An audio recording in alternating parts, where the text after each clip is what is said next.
let's get it. I bought for 16 passenger, this a G5, no, this not a Challenger. Big one. I keep some members with me in the fridge, the coat seats, they some cannibals. Eaters. They like to geek, drink a whole bottle, wake up and repeat. Damn, she took a look, mixed it with the chill out. Now she say, hey guys, welcome to my channel, and welcome to another video. I wanted to do a quick video about the journey that I'm about to take. As most of you know, I am a disabled vet. One of the things that I have wanted to do since we've had the privilege as a disabled vet, because I did not retire from the military, is travel space A. For a long time, it was not available to us, but if you are a permanent and total disabled vet, you have the privilege of going space A, which means that you can go to any Air Force travel passenger terminal and wait if they allow space A travel for a location that you want to go.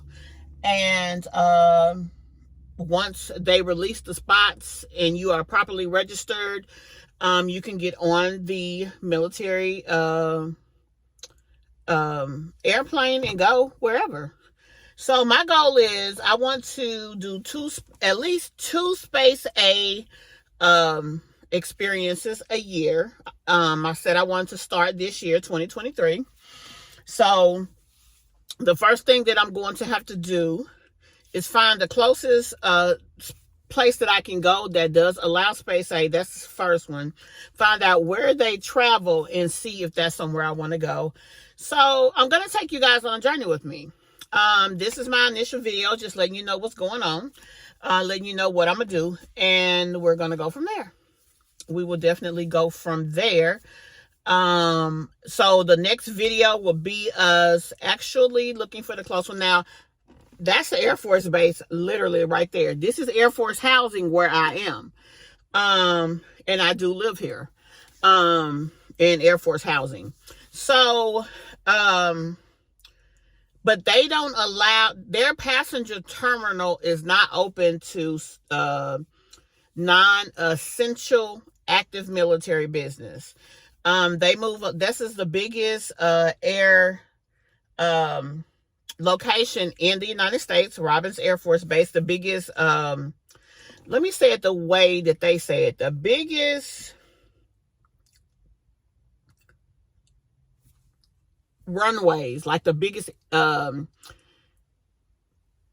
airport, because it's not an airport, but the biggest plane movement location. Let me just say it like that, because I can't remember how they say it. But anyway, back to the point. They do not allow local, they told me to check Charleston. I think Charleston is about 4 hours from where I am. So it'll either be Charleston, or I think it's Panama City, Eglin Air Force Base in Florida. So those are the two locations I'm going to try now. In Arkansas, now I can go to Arkansas and probably do it, like while I'm up there, do an excursion somewhere, because Jacksonville Air Force Base does have a passenger terminal, and they also allow, travel. The only problem is I don't know where they go. Now, since we're in the post-CO coronavirus era, things are a lot different. Like the publicizing of the information used to be on terminal Facebook pages, but most of them no longer use that. They no longer use the Facebook pages. I don't know if they pulled it back onto a military, like the websites for the particular bases. Now, Moody Air Force Base is not far, but I've never been able to actually go to Moody and find out, hey, whatever. Now, what I might do in February, I will be taking a trip to Valdosta. Well, my daughter lives near Valdosta, right outside of Valdosta. I might need to plan to go to Moody Air Force Base when I'm down there, and try to go to the base and then find the passenger terminal and do that. So that may be the next video that I do about this. So we'll see. But anyway, I want you guys to go along. So if you are a veteran, If you retired from the military, if you are a veteran that is a disabled vet and you're 100% permanent and total, I welcome you guys to reach out to me in the comments. And if you are not traveling this way, this may be something that you want to do. You know you don't pay, right? Now, the only problem is if you go to the terminal, let's say I went to Charleston planning to take a trip tomorrow to somewhere, right? I go to Charleston, and they don't release any civilian seats. If my ride or whoever brought me to Charleston is not available still to take me home, or if I want to try to come back the next day, you have to be able to pay for you a place to stay while you're there. So that's the thing that has made this experience not happen fast. Every time I go, I'm going to need at least $1,000 to $1,500 because I'm going to have the money in case I'm going to have to get rooms and stuff there. I'm going to go somewhere. When I go somewhere, I'm going to at least want to stay 3, 4, 5 days. And then if I can't get to another destination, if I'm trying to go home, I need to always make sure I can just get on a plane or get on maybe a train and go back to my home wherever I started at, right? So I need to make sure I'm comfortable financially before I do this. I'm at a point in my life now that I'm very close to comfort and I can start actually saving. So while we're doing this discovery journey, I'm saving up for my first trip. My goal is every time I go, I need at least 10 days of money for hotels. And I also need to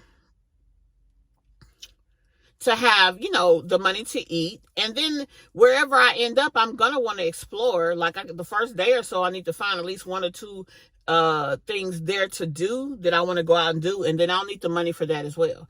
So then I'll go there and then either I'll go to the next location and I need to make sure I have money for that as well.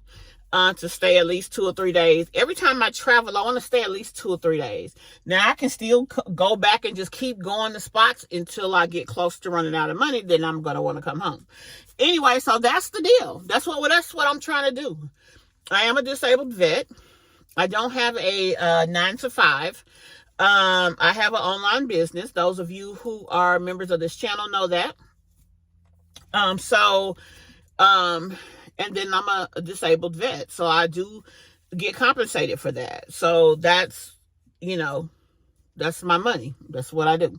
So anyway, back to the matter at hand. I am working on, while we're doing all of this, getting ready for the first excursion, I'm saving up. I want to have at least $1,000 to $1,200 to dedicate to this.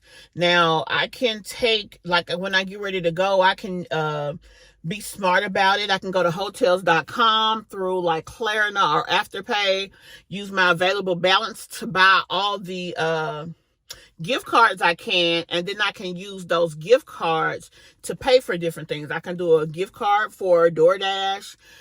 So on my other, because I'm starting a I Love to Travel series, Augusta will be my first spot that I go to. And so when I'm in Augusta, I'm going to be talking about all of this. So you can check out those videos as well. I'll have a playlist for my Space A events, and I also will have a playlist for my I Love to Travel series. So you can look at my channel and you'll see those there. But at any rate, that's what we're working on. I don't want this video to be too long. And guys, if this is something that you think that will interest you, please, please, please, not only subscribe to my channel, but follow along. And we can do this thing together, okay? So I'm going to see you guys in the next video.